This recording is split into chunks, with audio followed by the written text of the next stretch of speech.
Wapendwa familia ya Mungu, tumsifu Yesu Kristo. Mahujaji katika matumaini. Tunaanza Juma Kuu katika Jumapili hii ya matawi. Juma Kuu ni wakati tunapotafakari juu ya mateso, kifo na ufufuko wa Bwana wetu Yesu Kristo. Na leo tumeanza kupata simulizi la mateso ya Bwana wetu Yesu Kristo katika Injili hii iliyosomwa ya Mtakatifu Luka. Kuna mafundisho mengi sana kutoka simulizi hili la mwinjili Luka juu ya mateso ya Bwana wetu Yesu Kristo. Lakini nitachukua machache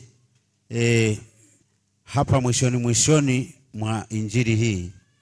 Kuna sentensi chache lakini zina ujumbe mzito. Kuna sentensi kama 5 lakini zina ujumbe mzito. Sentensi ya kwanza inasema kwamba Yesu alipokufa. Haya ni matukio yaliyotokea wakati Yesu anakufa. Sentensi ya kwanza inasema kwamba Yesu alipokufa kulikuwa na giza nene. Masaa karibu 3 toka saa 6 mpaka saa 9. Kulikuwa na giza nene. Giza kweli. Hii habari ya giza ina ujumbe kwamba yeyote atakayemwacha Kristo atakuwa gizani. Atakuwa na giza nene katika moyo wake. Atakuwa na giza nene katika akili yake. Atakuwa gizani kimaadili. Atakuwa anatenda mambo ya hovyo kabisa ambayo kila mtu atayashangaa. Yuko gizani kimaadili. Huyo mtu anayemwacha Yesu atakuwa gizani kiroho. Ndiyo maana ya sentensi hiyo. Kwa masaa 3 Yesu alipokuwa anakufa, masaa 3 kulikuwa na giza nene sana. Kwa yeyote atakayemwacha Kristo ataishi katika giza. Ataishi katika giza. Kiroho, kiakili, kimaadili na kadhalika. Sentensi ya pili. Wakati Yesu anakufa, pazia la hekalu lilipasuka vipande viwili. Pazia la hekalu lilipasuka vipande viwili. Maana yake nini? Kwanza tujue kwamba hekaluni hekalu lilikuwa Yerusalemu tu. Kama tunavyojua masinagogi yalikuwa karibu katika kila mji. Lakini hekalu lilikuwa moja tu ambalo lilikuwa Yerusalemu, na hilo lilikuwa ndio hekalu kwa ajili ya kutolea sadaka. Na mara moja kila mwaka hakuna mtu aliyekuwa anaruhusiwa kuingia ndani ya ile pazia. Yaani ni patakatifu pa patakatifu. Aliyekuwa anaruhusiwa kuingia ni kuhani mkuu peke yake, ambaye na alikuwa anaingia kwa ajili ya kwenda kutolea sadaka. Na ilikuwa karibu mara moja kwa mwaka. Sasa hiyo pazia iliyokuwa inaziba kule kutakatifu, patakatifu pa patakatifu, hilo pazia lilipasuka vipande viwili Yesu alipokufa. Maana yake nini? Maana yake Yesu alitaka kutuonyesha Mungu moja kwa moja. Kwamba yule kuhani mkuu alipokuwa anaingia kule patakatifu pa patakatifu, maana yake ndio alikuwa anakutana na Mungu, anapeleka sala na masadaka ya watu. Basi sasa Mungu yuko wazi mbele ya watu wote kwa pazia kupasuka. Yaani upendo wa Mungu umefunguliwa kwa watu wote. Ndio maana ya kupasuka pazia vipande viwili. Sentensi iliyofuata, kabla Yesu hajakata roho, Yesu mwenyewe akalia. Yesu akalia. Tunafahamu Yesu alilia mara 3. katika maisha yake. Yesu alilia mara 3. Aliulilia mji wa Yerusalemu. Mara ya pili alimlilia Lazaro alipokufa kule kwa Martha na Maria. Alilia na watu wakashangaa, jamani, kama huyu analia manake alimpenda sana huyu. Alimpenda sana rafiki yake Lazaro. Mara ya pili alilia. Mara ya 3 ndio amelia sasa msalabani. Akasema yametimia.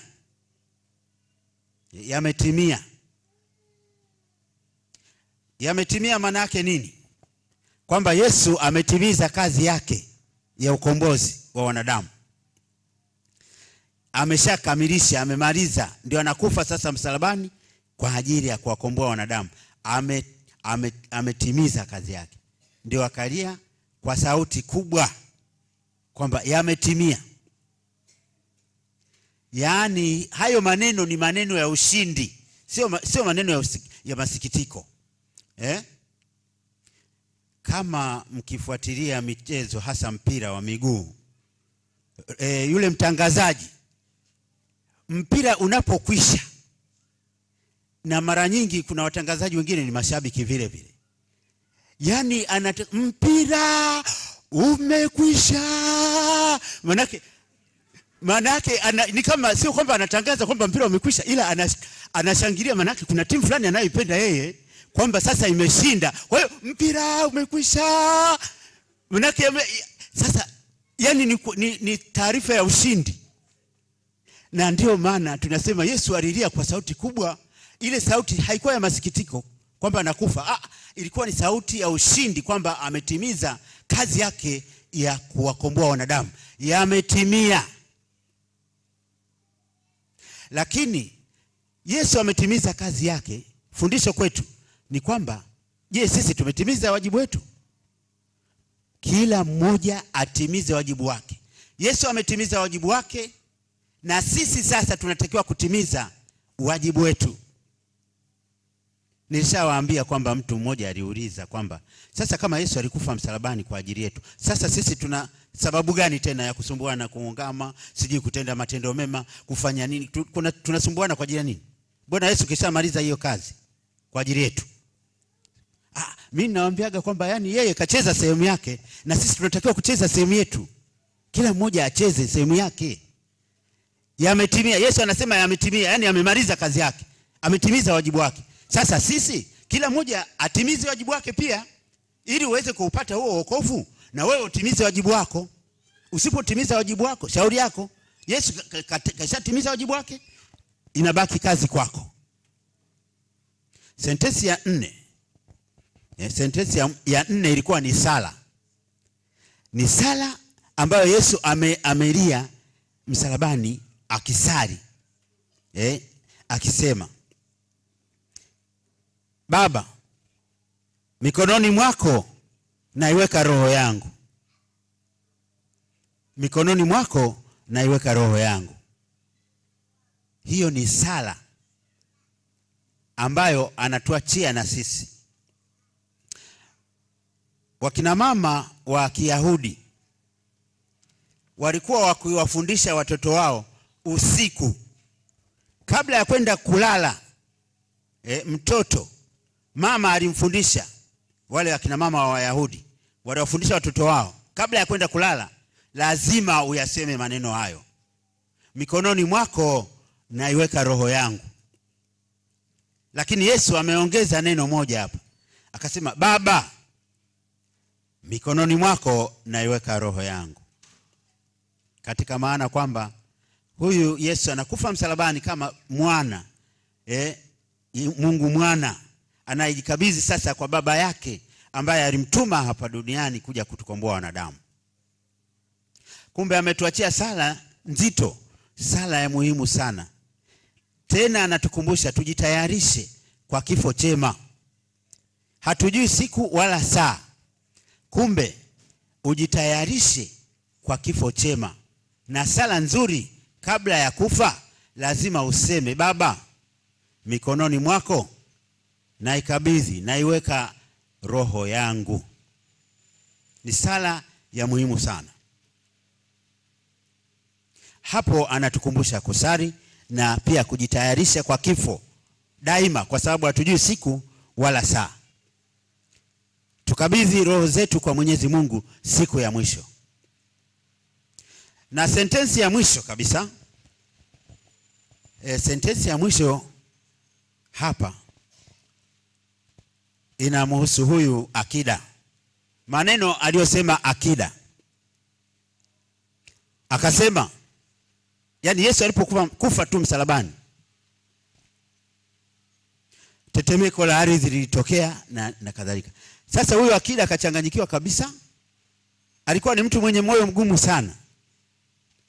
Lakini Yesu alipokufa msalabani, huyu akida moyo wake umelegea na akathubutu kusema, hakika huyu alikuwa ni mwana wa Mungu. Hakika huyu alikuwa ni mtu mwenye haki. Hakika huyu alikuwa mtu mwema. Kumbe Yesu alipokufa amelegeza mioyo ya watu wagumu. Kuna watu ambao walikuwa na mioyo migumu, lakini alipokufa Yesu mioyo yao ikalegea.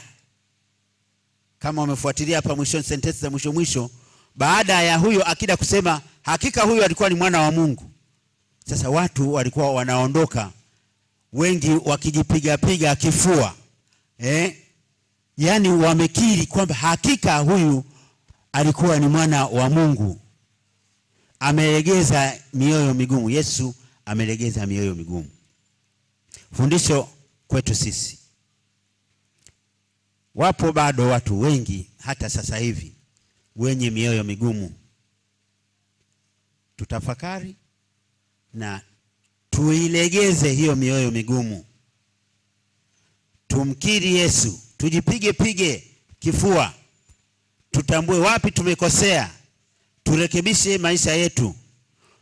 Mioyo yetu iweze kulegea, akili zetu, roho zetu ziweze kulegea, kuwa wanyenyekevu mbele ya Mungu na mbele ya watu. Tumsifu Yesu Kristo.